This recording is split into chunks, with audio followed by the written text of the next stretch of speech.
Hello everyone. Today we are going to discuss a very important topic which is very important from the examination point of view, and that topic is idioms and phrases. आप लोग कई exams जो CGL, CHSL, bank PO clerk, कोई भी exam आप अगर तैयारी कर रहे हैं और इंग्लिश उस एग्ज़ाम में पूछी जाती है तो वहाँ पे आप देखेंगे कि इडियम्स एंड फ्रेजेस एक बहुत ही इम्पोर्टेंट रोल प्ले करता है। एसएससी सीजीएल वगैरह में तो मेंस में 10 क्वेश्चंस रहते हैं इडियम्स एंड फ्रेजेस के। तो आज इस वीडियो में हम इडियम्स एंड फ्रेजेस के बारे में ही पढ़ेंगे और देखेंगे कि कौन से ऐसे इडियम्स हैं जो बहुत इम्पोर्टेंट, हाईली इम्पोर्टेंट कह सकता हूँ मैं, it is highly important for the examination. और यहाँ पे श्योर शॉर्ट मार्क्स मिलता है। अगर आपको आता है इडियम तो आप सही टिक करोगे। सिनोनिम एंटोनिम्स में ये फायदा नहीं है। वहाँ पे अगर आपको वर्ड का मीनिंग पता भी है तब भी आप हो सकता है गलत कर दो, क्योंकि 4 ऑप्शंस में जो वर्ड्स रहते हैं उनका मीनिंग भी आपको मालूम होना चाहिए। लेकिन यहाँ ये चीज़ नहीं है। यहाँ पे आपको क्या है, यहाँ आपको अगर मीनिंग पता है तो आप करेक्ट ही मारोगे। ठीक है, तो आज का वीडियो उन बच्चों के लिए बहुत इंपॉर्टेंट है जो लोग इन एग्जाम्स की तैयारी करते हैं, CGL, CHSL, IBPS PO और IBPS क्लर्क। इसमें कुछ SSC, CPO और CDS वगैरह में भी पूछे जाते हैं, तो वो लोग भी रेफर कर सकते हैं। हर वीडियो में 5 इडियम्स और उसकी मीनिंग और उसके सेंटेंसेस की कैसे आप उसको याद रख सकते हैं मैं बताऊंगा। तो चलिए स्टार्ट करते हैं एक एक करके। अब अगली स्क्रीन पे आपको एक एक करके वो 5 इडियम्स मिलेंगे और मैं उसकी मीनिंग बताऊंगा और फिर हम लोग देखेंगे कि कैसे उसको याद रख सकते हैं। कुछ एग्जांपल्स भी दूंगा जिससे कि वो आपको आसानी से याद रहे। देखिए, पहला इडियम जो है वो है once in a blue moon. दोस्तों, once in a blue moon का क्या मतलब होता है? Once in a blue moon का मतलब होता है something that happens very rare. मतलब ऐसी चीज जो बहुत दिनों में एक बार हो, मतलब कई दिन में एक बार हो। Once in a blue moon अगर एग्जाम्पल से समझें तो आप ऐसी चीज जो कभी कभार करते हैं तो उसके लिए इसको यूज कर सकते हैं। जैसे मैं एक एग्जांपल देता हूं कि अगर आप मान लो कहीं बाहर रह के पढ़ाई कर रहे हैं या जॉब कर रहे हैं तो आप अपने घर कभी कभार ही जाते होगे, तो आप इसको ऐसे बोल सकते हो कि I visit to my home town once in a blue moon. मतलब मैं घर due to my hectic schedule या फिर जॉब या फिर जो भी आप तैयारी कर रहे हो प्रिपरेशन, मैं अपने घर कभी कभार जा पाता हूं। तो once in a blue moon आप समझ गए होगे। ठीक है, अगला जो इडियम है वो है beating around the Bush. Beating around the Bush, इसका क्या मतलब होता है? देखिए, अगर थोड़ा सा इसके लिटरल मीनिंग पे भी जाएंगे तो झाड़ी में जाके वहां पे डंडे से मारना। तो ये हम कब करते हैं? ये हम कब करते हैं जब हमको पता नहीं होता है कि क्या है उसके झाड़ी में, क्या है या उसके अंदर क्या चीज है। तो हम एक अंदाजा लगाते हैं कि जो भी कुछ होगा तो हमें दिखेगा। कहने का मतलब यह है कि अवॉइड करना, जो मेन टॉपिक है ना उससे दूर हट के बातें करना।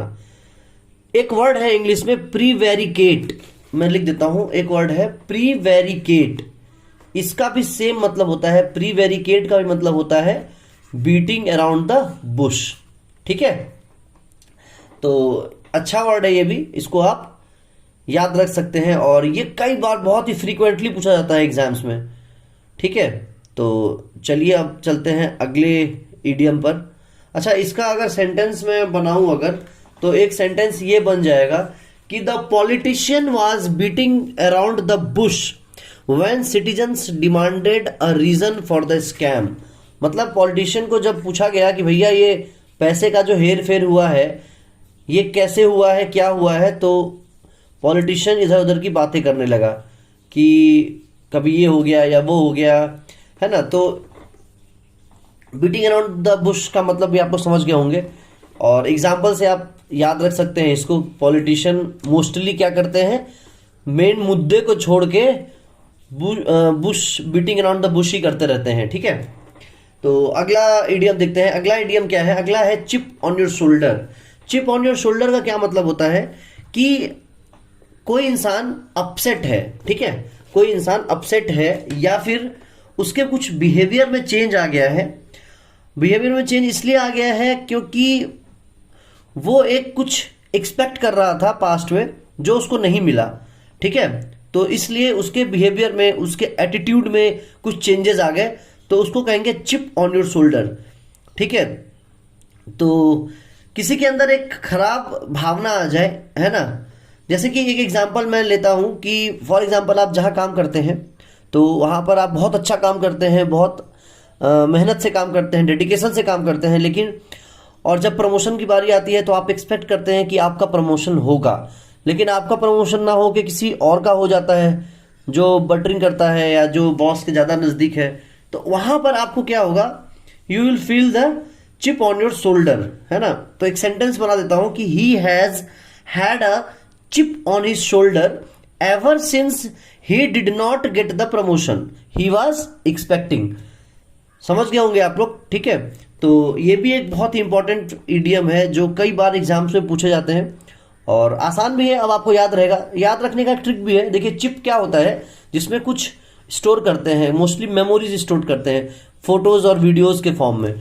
तो आप इसको ऐसे याद रखिए कि एक ऐसा चिप आप अपने शोल्डर पर लेके घूम रहे हैं जो आपको एक पास्ट में एक बुरा एक एक्सपीरियंस हुआ है, जिसको आप चिप में डाल के अपने शोल्डर पर रख के घूम रहे हैं और आपके बिहेवियर में उस वजह से बहुत चेंज आ रहा है, सोच सोच के कि मेरे साथ इतना बुरा हो गया, ठीक है।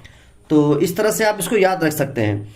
अगला जो इडियम है वो बहुत मस्त है। देखिए अगला इडियम है क्राई ओवर स्प्लिट मिल्क। इसका क्या मतलब होता है? इसका मतलब होता है कंप्लेनिंग अबाउट अ लॉस और फेल्योर फ्रॉम द पास्ट, ठीक है। मतलब कि ऐसी चीज जो हो चुकी है और इसको बदली नहीं जा सकती और उस वजह से आप, उसकी वजह से आप बहुत टेंशन में हैं, बहुत परेशान हैं, ठीक है। इसको बोलेंगे क्राई ओवर स्प्लिट मिल्क, है ना। तो there is no point to being upset over something that has already happened and can not be changed. कोई पॉइंट नहीं है उसमें कि आप उसको लेके टेंशन में हैं, रो रहे हैं। अब एक एग्जांपल इसमें भी मैं बताता हूं आपको क्राई ओवर स्प्लिट मिल्क में, कि जैसे कि आप मान लीजिए घर से बाहर निकल रहे हैं और बाइक चलाने नहीं आती आपको और आपको पापा ने मना किया कि बाइक लेके मत जाओ, तब भी आप लेके गए और आपका एक्सीडेंट हो गया, चोट लग गई थोड़ी सी। तो आप जब घर आओगे तो क्या बोलेंगे? आप रोते हुए घर आ रहे हो तो पापा आपको क्या बोलेंगे कि बेटा there is no point on crying over split milk, कि अब चोट लग गई तो लग गई, अब आप उस पर कुछ कर नहीं सकते हो, तो पछता के कोई फायदा नहीं है। एक हिंदी में एक मुहावरा भी है कि अब पछताए होत क्या जब चिड़िया चुग गई खेत, है ना। तो बहुत सटीक है। अगर एग्जैक्ट मीनिंग में बोलूं तो क्राई ओवर स्प्लिट मिल्क का ये एक एग्जैक्ट मीनिंग भी हो सकता है, ठीक है। अब पछताए होत क्या जब चिड़िया चुग गई खेत, इसको आप इससे रिलेट करके याद रख सकते हैं, ठीक है। अगला इडियम देखते हैं, बहुत ही मस्त जबरदस्त इडियम, ये रहा आपके स्क्रीन पर, blessing in disguise. Blessing in disguise का मतलब दोस्तों क्या होता है? डिस्गाइज वर्ड का मतलब होता है छुपा हुआ, दूसरे भेष में, है ना, जो कि सामने से दिखता नहीं है लेकिन वो होता है।